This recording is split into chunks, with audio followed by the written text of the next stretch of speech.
BIMSTEC Private Limited. Welcome, sir. Next, we have with us Mr. Joji Varghese, founder and CEO, Print2Block. Welcome, sir. And last but not the least, Mr. Ashish Mishra, co-founder, Krishi Network. Welcome, sir. I suppose you all have had a good amount of lunch, so the carbs must be utilized over here. So give a huge round of applause to all of them. Thank you. So without further ado, I now request our session chair to take over the session, please. Thank you.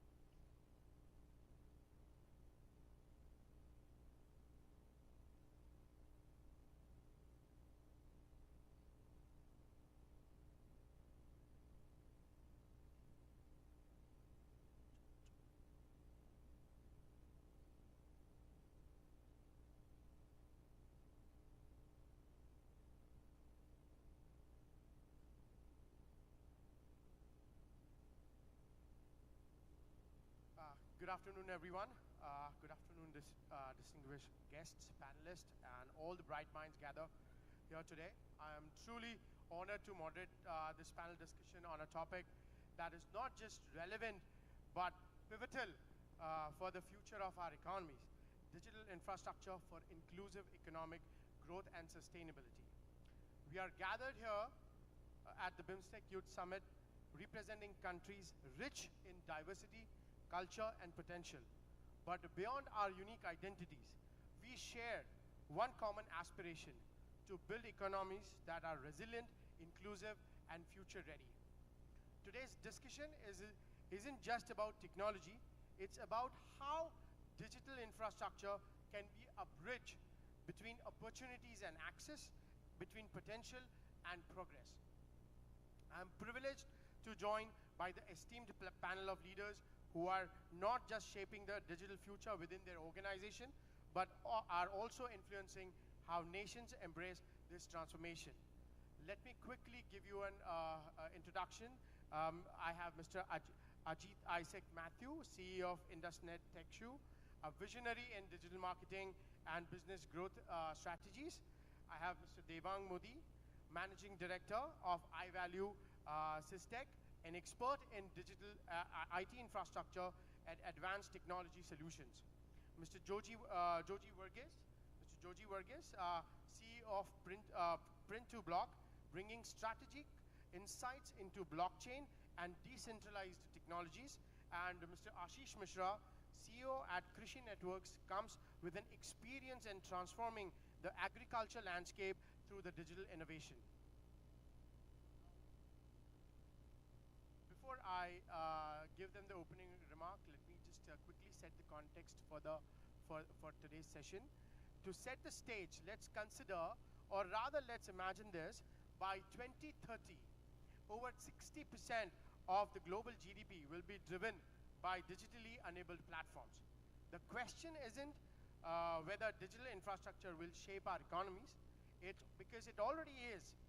The real question is, how do we ensure this growth is inclusive as well as sustainable? India, for example, has made remarkable strides. Initiatives like Digital India, BharatNet, and expansion of data centers are not just technological projects, they are economic enablers, creating millions of jobs and connecting the unconnected. Advanced technologies like AI, edge computing, and cloud platforms are no longer futuristic. They are foundational to industries from agriculture to healthcare, from fintech to education. But with the great progress comes with the great responsibility. Questions are, how do we ensure that rural communities aren't left behind? How do we build sustainable data centers that balances economic growth with environmental stewardship? And how do we position BIMSTEC nations as leaders in the global digital economy and not just participants? These are the questions we will dive into today, and I look forward to thought-provoking conversation with our panelists, and of course, engaging with you all during the Q&A sessions post this. And with that, I'll open the floor with our panelists, and I'll just give each one of our panelists a few minutes to set the context and give their opening remarks, and then we'll get into Q&A sessions. So I will let Aji, you maybe want to start. Hi everyone, am I audible?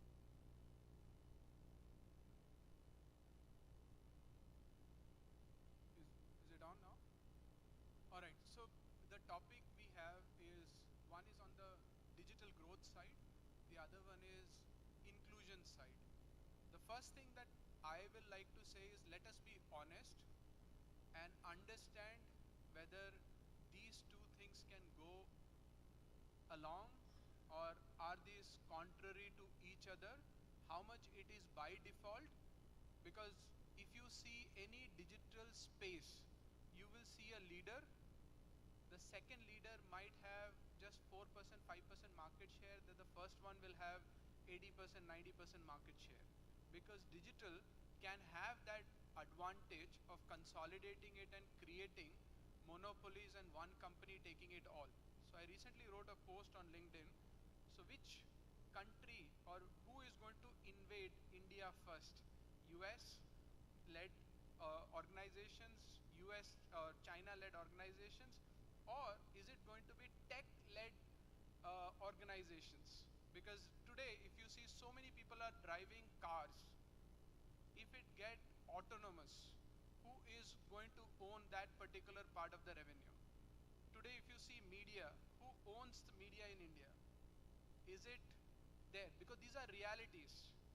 Now, this can happen that the consolidation of the digital can go into few places. So it's important to understand the pros and cons, because digital is a very powerful tool available to all of us. Now, how do we enable it? The way we had ensured that everyone will have access to food, everyone will have access to shelter. So what are the basic need every single individual should have from digital perspective? Does our countries have a list of things that everyone should have access to? We are blessed in many sense that we have a low cost internet, availability, but is it available to all? What level of education is available to all? If not, the reality is they will be missed out.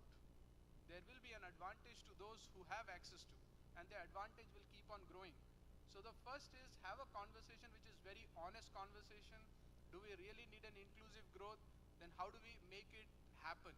Or else it will not happen, and it might be too late even to initiate something. So that will be my starting remark, that let's be honest, have a conversation what we really want, and are we on the other side of growth versus inclusivity, or are we just having a conversation for the sake of conversation, is my starting point. Absolutely. Thank you. Thank you, Aji. Now I'll ask Joji to give his opening remarks. Hey, thank you. Uh, Today's session is very relevant to all of us. When I think about digital infrastructure and sustainability, uh, imagine human race as such, like when we invented first time fire, we know how to cook, then we invented wheel. That's kept the human race for the mobility. And next came when we invented machines, which took us out of slavery. And then between that, we invented printing press, which liberated knowledge. Uh, then in 19th century, we invented internet, right, which basically opened information to us. And we are a blessed generation right now sitting in the human race, which have access to knowledge and information, right? We are basically cannot live without a day without digital, being digital about your media which is moved from traditional media to digital media, right? Like take for Twitter, where you rely for your news, from your communication, from we hardly send lesser email right now, we send more of text messages, right? So the evolution towards digital is something moving very fast and very progressively, right? And as a country, India, we have become an example of using that digital, like our payment system. Uh, the payment system, what we have created back in India, which enable anybody to transfer money across two mobile devices, or like an email address, like the name and at a bank address, that is a revolutionary thing. Like imagine a shop vendor who has to, you know, his process of collecting and managing that money has gone so much down. And it has included educated, uneducated people, the rural, the city, that divide. A UPI is a classic example that how, as a society, everybody's included, right? It doesn't stop anybody from using an UPI. Anybody having a phone number can create an account and start using it.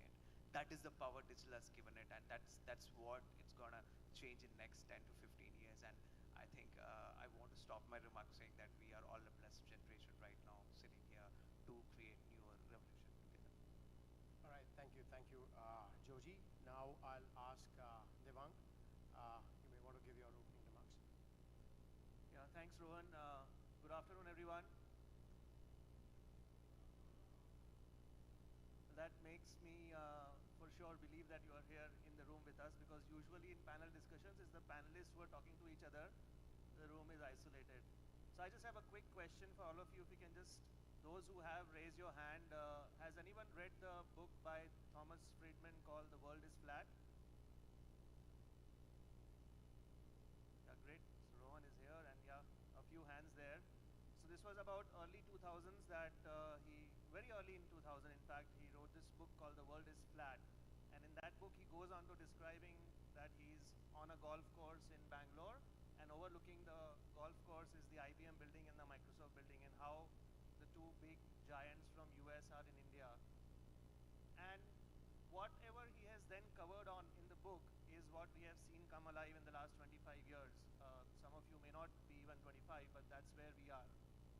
And the big question, apart from the discussion that we are going to have, is digital inclusive in the way, is it really uniting us or is it dividing us further? Because while everyone is in the room, everyone is in their own private space with some or the other device, which is of course digital in nature, and a world in which that they live, which is again digitally inspired world, right? And we have a problem in front of us, that while digital is making us do a lot of amazing things, it is also creating a world which is less human inclusive. So while we are striving towards making a world digitally inclusive, how do we really make the world human inclusive as well? And I think that's something which is my opening remark. No, that's fantastic, Devang. Thank you very much. Now I'll ask Ashish to share your opening remarks. Hello everyone. My friends from BRICS nations, welcome. So today, first of all, can I have a sense, like, how many of you have experienced UPI in India? Okay, I will strongly encourage you guys to experience at least UPI, Aadhaar, or maybe if you are on road, then you can also see FASTag. So these keywords that I'm mentioning, these are some of the digital public infrastructure which has been built in India, and they are helping us propel forward like anything. Like, just to put things in perspective, before this government, so in 2013, this keyword subsidy leakage used to be a big thing in India. But then came Aadhaar, then came Jan Dhan accounts, and now we can say very with a very high degree of confidence that there is almost zero subsidy leakage now.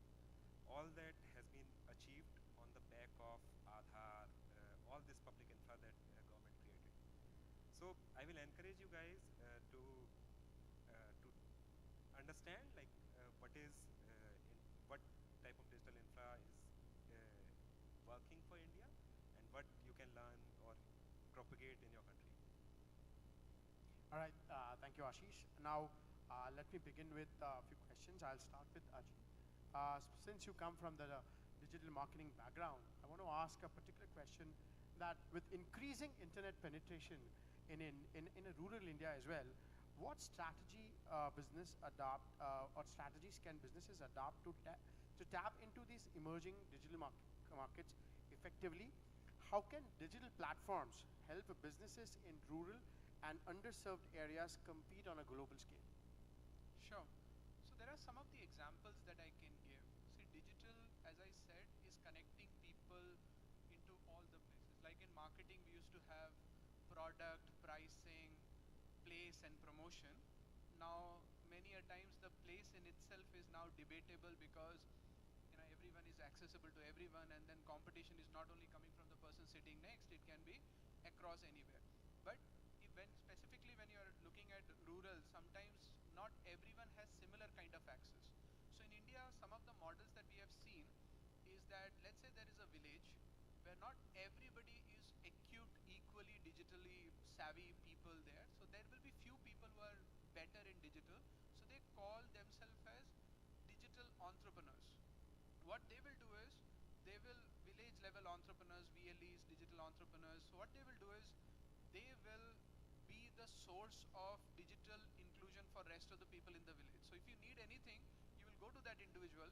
You want a government forms to be associated, you want to apply for a loan, you want to buy something, you go to that individual, and that individual will connect you with the rest of the companies and etc. That is a model which has worked really well, and starting from the very basic caller tune installs to anything and everything which was considered digital, and this scaled up to 60-70,000 villages by one person being there in the village for that company and connecting rest of the people across the company to do this. So because in any part of India, any part of the world, if you see, there will be few people who are digitally savvy.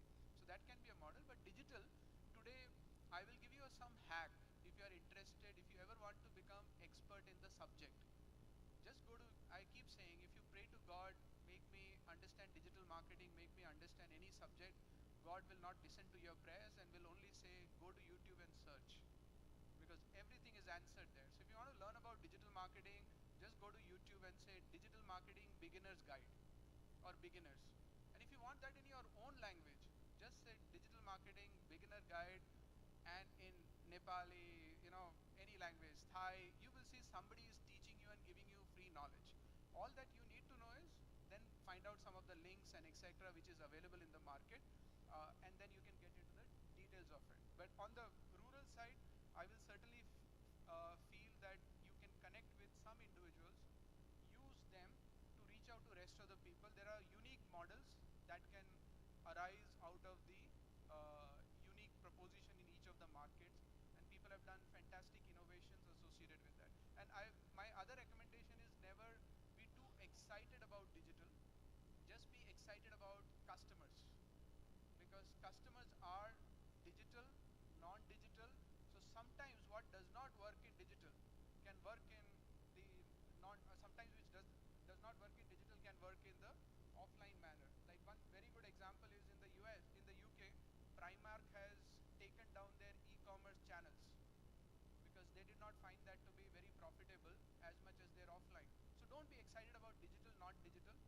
Do a first principle thinking about what my customers want, what is the right mix that I can have, where digital, where not digital kind of a thing. So in that way you will be much more effective in your business and in your outcome, rather than being too focused on technology. Technology should always be an enabler, not technology only to be used as technology in that manner. Right, thank you, Aji. That was quite insightful. I'm just going to go on YouTube right after this session. So, anyways, next question I have for Devang. Devang, given your expertise in IT infrastructure, how are advanced technologies like cloud computing, AI, edge processing, which is reshaping the industries today, and what opportunities do they create for the BIMSTEC countries? Thanks, Rohan. So, on the edge, and for those who may not know the word edge, what it means, edge is basically every endpoint device, which is basically a device which is interfacing with you, or in certain cases, devices like a CCTV camera, that's an edge device which is looking at you. So what has happened is with digital technologies advancing, silicon becoming more and more creative in its nature, or you will say powerful in its nature, what has happened is that computing, which used to earlier happen either in the data center or in the cloud, is now happening at the edge. our phone devices today are more powerful than some of the computers that we used in early 2000s, right? With this, the power to the application stack is enormous at the endpoint device, at the edge itself. And that is driving a lot of change. Some of the examples like you can look at is UPI, right? Earlier, when we used to do a financial transaction, it used to have an enormous amount of effort which used to be taken. Today, in a few microseconds, we are able to transact across different dimensions, right? So from the edge, and now with AI coming into edge, there are things which are actually practically possible, which were not maybe a few years back or a decade back, and that is driving a huge change in the way not only all of us as users are interacting with the application stack, but also those who are creating the application stack are having more power at the endpoint, so they are becoming more and more, I would say, not only creative, but also they are able to look at real world scenarios in a completely new way. Take surveillance, for example. What we used to see in movies way back in like mid 2000s is now actually becoming reality, where we look at smart cities, where we look at CCTNS, which is basically the Crime and Criminal Tracking Network of India, right? So a criminal spotted in Ahmedabad in a minute is recognized that he has committed a crime in Bihar, for example, happening because there is processing at the edge which is enabling this kind of a transformation to happen. All right, sounds perfect. Thank you, Devang. Now, my next question is to Joji Verghese. Joji, with your background in blockchain technology, and I'm sure that a lot of people want to know about this, that with the blockchain, and especially with the digital economy, trust and transparencies are two critical pillars in the digital economy. How can blockchain technology help strengthen these aspects within the digital infrastructure, especially for the public governance and financial systems? Great, thanks. Before I answer this, I would just want to ask the audience, how many of you guys have heard of cryptocurrency? Anybody owns cryptocurrency? Oh, there are a lot of people, right? Bitcoin, and how many of you are happy about it's going to reach 100K? Like if you invested. Oh, good, that's nice. So yeah, so let me clarify this one simple thing, right? Cryptocurrency and blockchain are different things. So cryptocurrency is an application on blockchain. So the blockchain is used to secure cryptocurrency, right? So the blockchain was built for one of the use case for cryptocurrency, but the blockchain as such, the core technology solves one simple thing, which is trust. Can I trust data? Can I trust a party when I have to, exchange data across network, right? When we are creating huge digital infrastructure, one of the core thing is trust. Why I should trust? He was talking about a camera sending a data. Why I should trust that camera? Or if somebody's sending me an email, why I should trust it?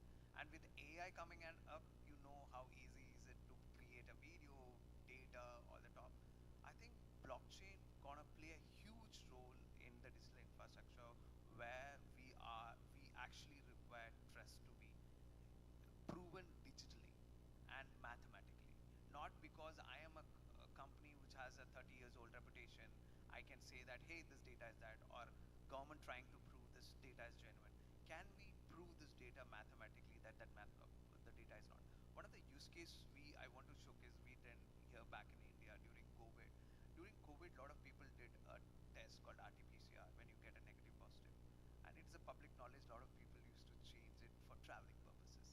So we work with government of Maharashtra in that. A lot of people don't know that this data was stored in blockchain to stop people from changing this particular data, which is like an healthcare data where your travel was very important and the safety of the people and the public health safety was very important. The blockchain was used for that. And this, like this, there are few many examples which says that, hey, if a data has to be secured and a trust has to be built for the public that their data, which is with the government or with the enterprise can be secure and safe, blockchain works a very critical role on that. I think blockchain will be the next thing other than the crypto, because one of the biggest thing in India, we are creating something called CBDC, which is the e-rupee, which is built on Hyperledger, which is blockchain.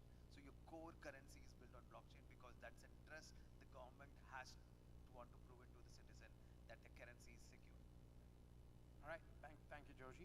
And next question I have is for Ashish. Krishi Network has been quite instrumental in transforming the agricultural landscape through the digital innovation. And how do you see the digital infrastructure playing a role in empowering farmers and enhancing the agriculture productivity? So, before 2016, when there was not so much rural internet connectivity, it used to be very difficult to take any new idea to farmers. In India, we launched a TV channel, we launched a radio channel, all just dedicated for farmers, and these were primarily meant to drive technology change in farming. To give you an example, I often mention this. So, Union Government of India offers up to 75% subsidy on drip irrigation. India is facing acute water crisis already. 80% of the groundwater goes into irrigation. If you put a micro irrigation system in place, that water consumption goes down by a factor of 2. Despite these policy efforts, that is, we are offering, is Union government is offering 75% subsidy, some states have topped it and made it 90%. Despite that, the adoption is still a challenge. Despite all these policy efforts being there for more than 15 years now, the total arable land under micro irrigation in India is still 4%. So when internet penetration happened in rural India, we saw an opportunity to build a platform which is a two-way communication channel with the farmer, which will facilitate brands or any technology creator to take their technology to farmers, and it provides farmers the channel that they can ask any question, any technical question related to farming, which seed variety to go for, or say which pesticide to put, or say how to avail a particular subsidy. Any and every type of question they can ask related to agriculture, and we answer that within 10 minutes.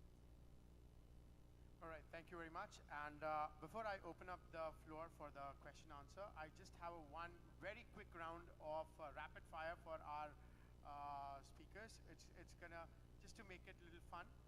Okay, so I'll start with Aji.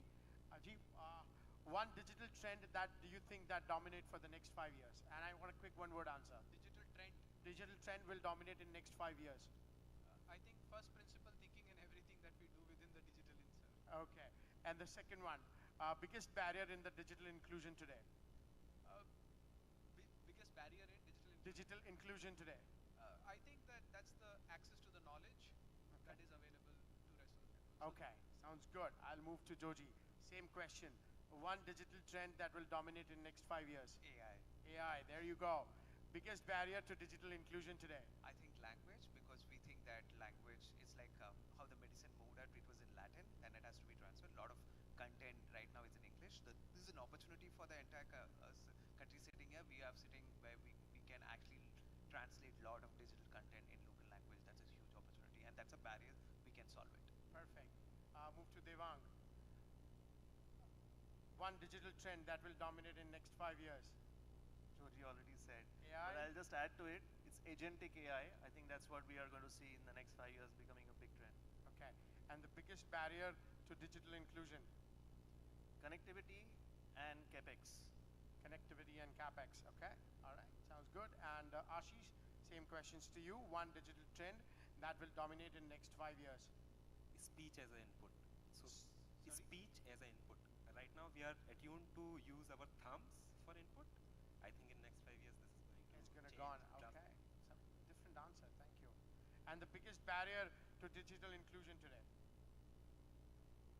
Language in many forms. So basically, somebody not being able to write, or so language. Okay, perfect. So I think language, AI, speech, there's a lot of answers. Now, I want to open up the floor for the Q&A. If anybody wants to ask any question to our panelists, please you raise your hand, and we will take the questions now. Yes, I think, yes. Excuse me, can we pass the mic to him, please?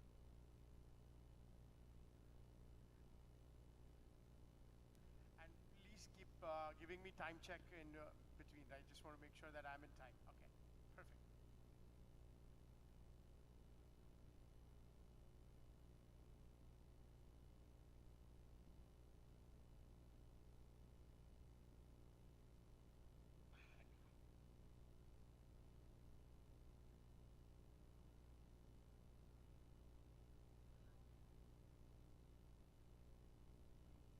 Hello, hello. This is works. Okay. Good afternoon. After lunch, we almost tired, so it is tough session to concentrate here. So this is Janazam Rahat from Bangladesh. Professionally, I am journalist and work on the startup issue. So recently, we found that in budget, Union Finance Minister have announced a 1.15 billion startup fund for India. So have any scope to bridge among India Bangladesh startups under single platform? And my another issue about the UPI. In Bangladesh, we are under process to develop the UPI in under in collaboration of Bharat. So the process is now stagnant. So we hope that Bharat will collaborate Bangladesh in UPI development. Thank you. Two issues: startup collaborations, and second is the UPI. Thank you. Can someone help me? You talked about the startup collaboration between India and Bangladesh, right? Okay. Do you want to take this? Okay. So at a startup level, it is already happening. I collaborated with iFarmer, which is a Bangladeshi startup. They are into lending to farmers. So we were trying to learn from them how that model is working for them, and we were trying to do that same thing in India. And then they wanted our advisory platform to be replicated for Bangladesh. And given that West Bengal and Bangladesh are very much similar agroclimatic zone, so whatever advisory we are doing for Bangladesh was also relevant. Sorry, West Bengal was also relevant for Bangladesh. Okay, So just at a entity level, it is already happening. But I think your suggestion, folks from ministry can note yeah. down that can there be a BIMSTEC fund? I think that's what you are saying. We know about the previous collaborations. Yeah, just we are optimistic about the recently announcement in the by the finance minister about the startup fund. That is something new, and we can. You mentioned that you can propose a startup fund for especially the BIMSTEC.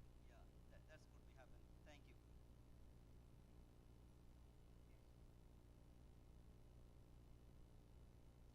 Hello everyone, I'm Lamki Chodhan. I'm from Italy here with my delegation. My question to the panelists, what sort of legislative or policy barriers do you face in terms of taking your business to the next level, scaling it in India, but also perhaps beyond India, because we are at the BIMSTEC Summit and we're talking about integration across our countries. Thank you.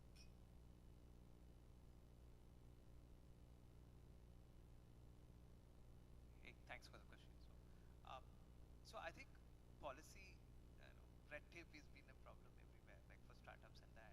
But if you see from India's perspective, like we had DIPP and Startup India initiative, so which made easier for any company to register single window and registrations to be done, which was very far easier for any company to start here.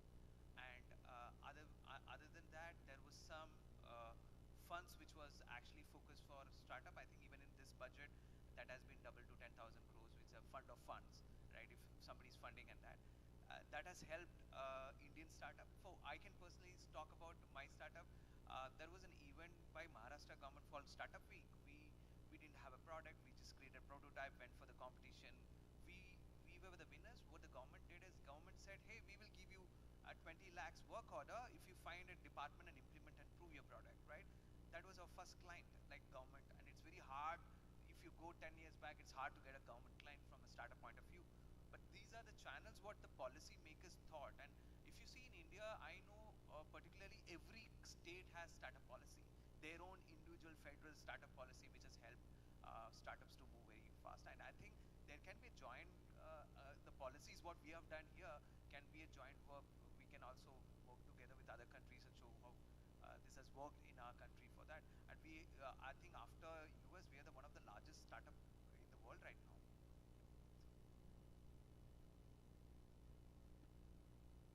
Just like to add to what my young friend over there said, and in addition to the specific initiatives that he mentioned, the fund of funds and state government specific initiatives, in general, the government of India has been working for a long time now to strengthen the overall ecosystem for business, because we feel that all businesses interact with each other and with various regulatory agencies in so many different ways, be it, setting up a business, getting permissions, seeking fund, moving forward, that it's difficult to identify any one factor. Everything matters. So for a long time, we've had a whole program to reduce compliances, to make it easier for people to set up businesses and to move forward, to reduce turnaround times.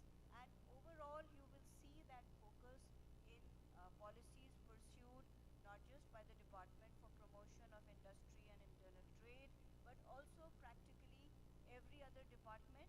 And we feel that improving ease of doing business is the way to go. Thank you.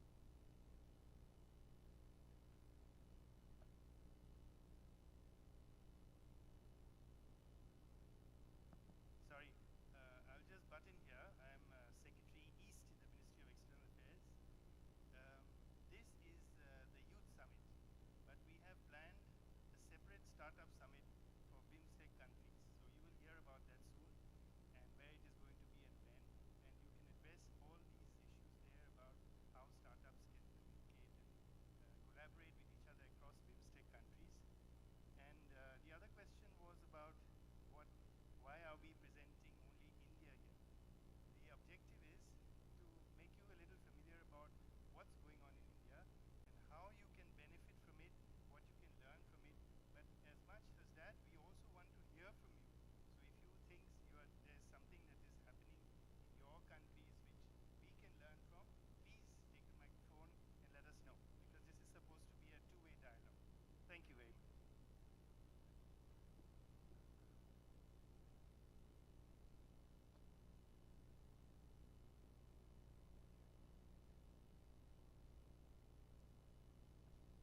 Hi everyone, this is Bala from Nepal.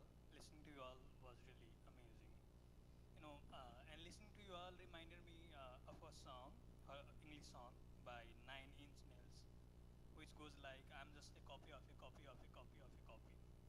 And after listening to you all, I realized that, look what you have done and where you have gone. That doesn't sound like a fun.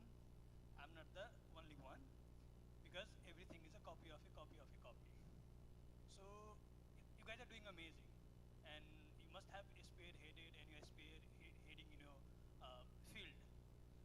And at certain time you had that some kind of pulse in your body that okay, I want to be innovator and a pioneer in this sector. But at a certain stage again you compromise and became maybe something like this, which is very very good and appreciable. But seeing it from a space exploration to social media, blockchain, now AI, I just see that BIMSTEC countries. And when we talk about BIMSTEC countries, okay, India is growing economy and leading economy in BIMSTEC. So India is also just copying things. We're not doing something very unique. Even in case of AI, China developed DeepSeek recently. It has started economy. What are we doing? So what are you doing means what is India doing? Because I see Indian panelists there. So what can we bring something unique on this earth that could establish us as leading in it, other than just following Western ideologies? One more thing, that there are our people, for example, from India, Sundar Pichai is there, Satyendra Dela is there, they are from, you can argue that. We're there. Why aren't we doing here? Why are just copying? Thank you.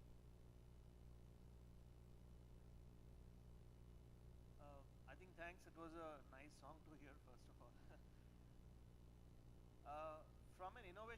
perspective, if you see, I think between BIMSTEC countries, India is now stepping into the realm of innovation.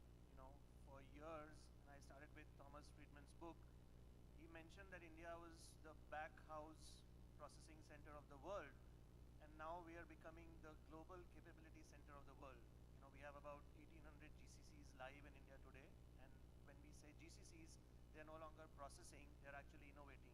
So a lot of, for example, a lot of Kraft and Heinz ketchup flavors or sauces or marinades that you see are actually getting developed in India, and then they are taken to the world. Similarly, for somebody like a FedEx, the logistics innovation or improvement in reducing the logistics time, that is happening in their India GCC, and it's the Indian engineers who are contributing to it.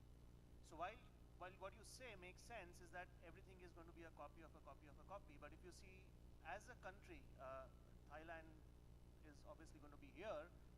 As a country, Thailand, as a government, has used social media to boost their tourism much better than any other country.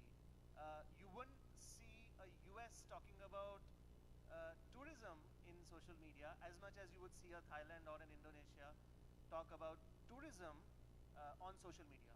So in every economy or in every country or in every society, there are going to be these phases when they go through this transformation, when something will start off as a copy of something, but then will eventually innovate. To give you an example, what my friend here said, you know, India today leads the world in digital currency adoption at the last mile, which means that our hawkers, our vegetable sellers, our fruit sellers, even our rickshawalas are accepting money digitally.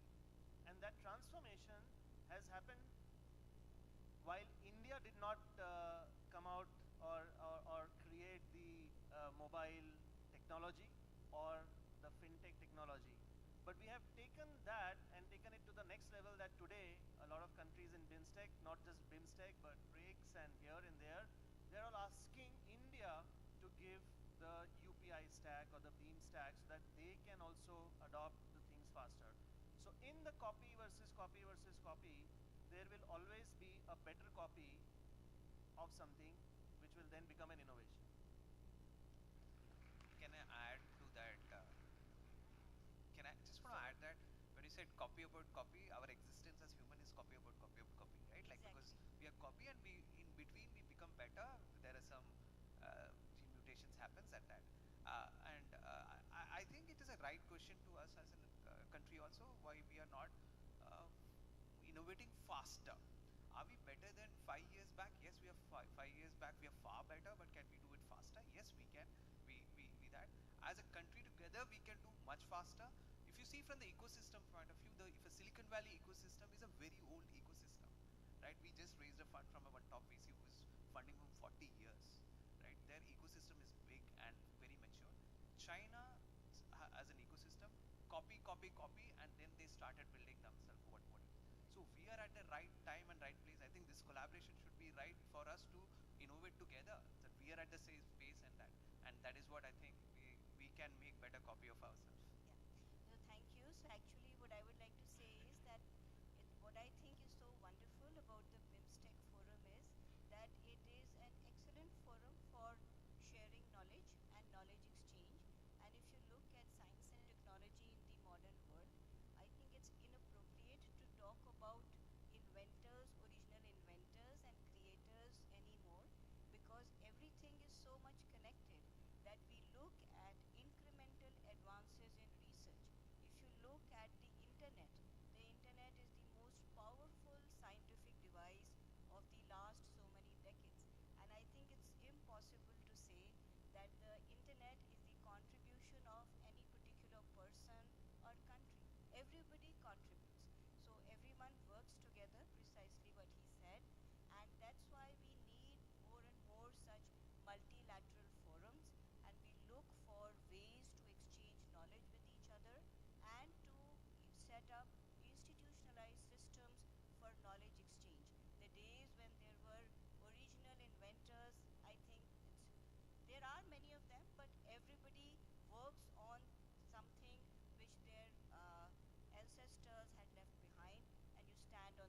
builders of giants. So thank you so much. All right, thank you very much. And we are short of time, so we'll just now conclude. Do we have time for one question, or we are done? Do we have time? Just one question. One question. I'll take it from you.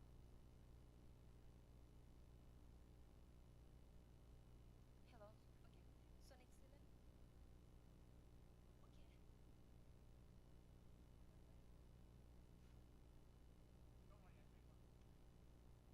Okay, thank you very much.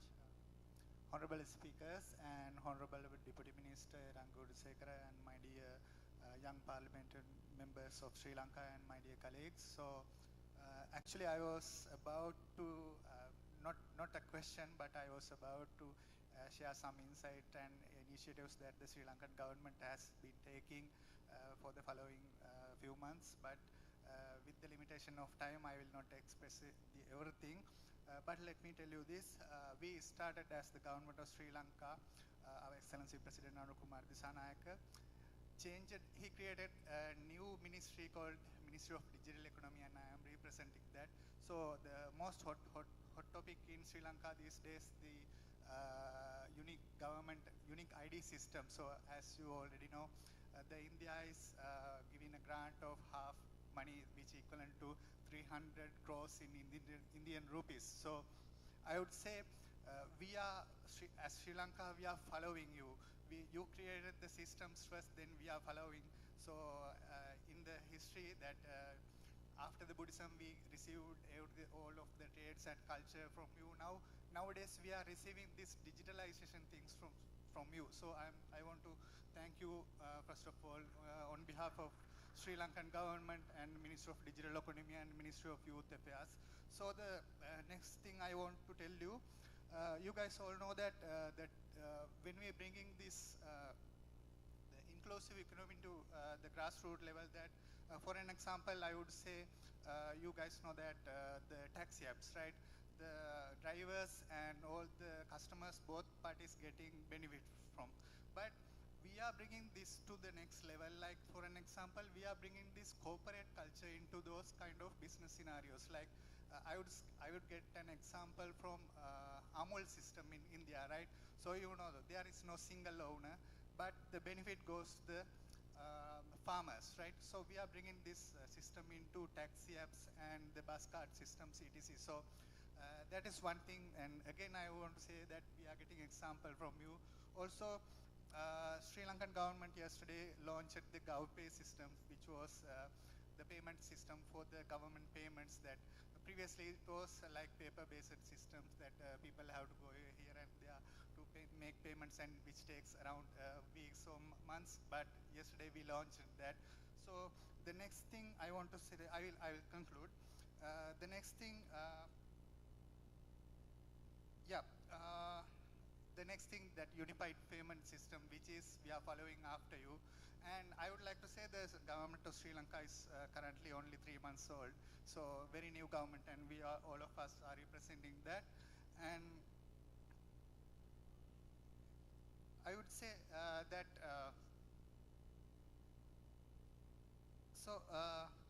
I will move to the next one.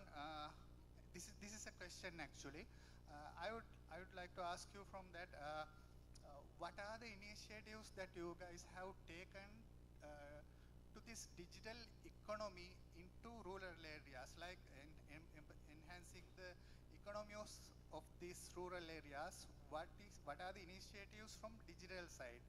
So I would like to have some small briefing on that, and thank you very much for giving me this opportunity.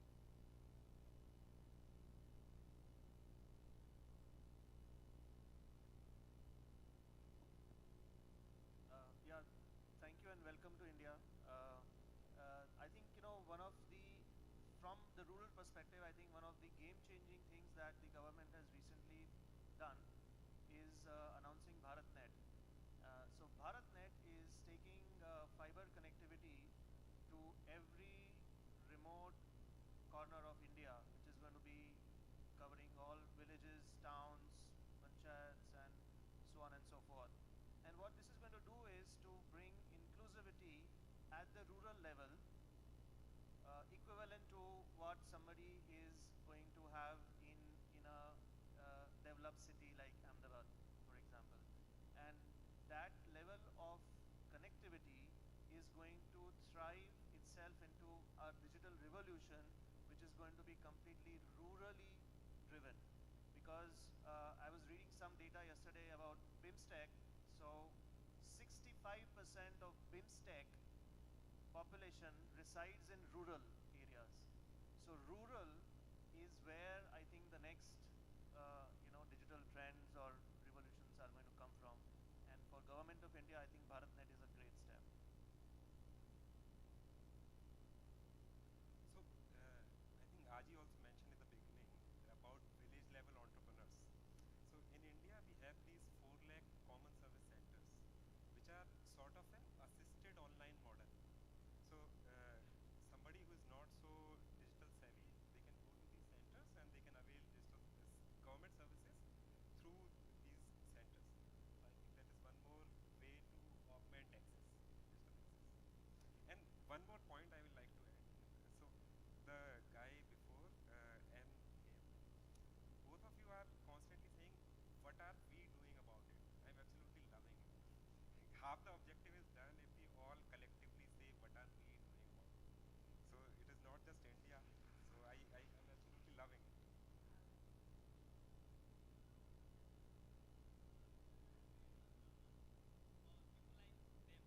They are focusing on satellite, internet through satellite. We are focusing on this fiber net. So again, after 5 years, maybe we'll be thinking, oh, this is polluting our land. Let's go there. So this is something, problem. This is what problem is. So why are not we, because India has capacity to go through satellite. Why aren't you doing that? Why are you going through fiber? Thank you. I can't comment on what India is doing through satellites, because the Indian satellite industry is itself going through a revolution of kinds, and you are going to hear more about this in terms of the satellite things. But your point, see, there are always going to be a for and, let's not use the word against, but not for kind of a statement. While India has the largest rail connectivity network, right? And that rail connectivity network was the first backbone on which the fiber was laid and a national fiber grid was created. Similarly, the BharatNet is basically just like the first, the first purpose of the government was taking electricity to every home, gas to every home, and now fiber to every home. Imagine what fiber to every home or every village can do, what electricity and gas also did to individual homes.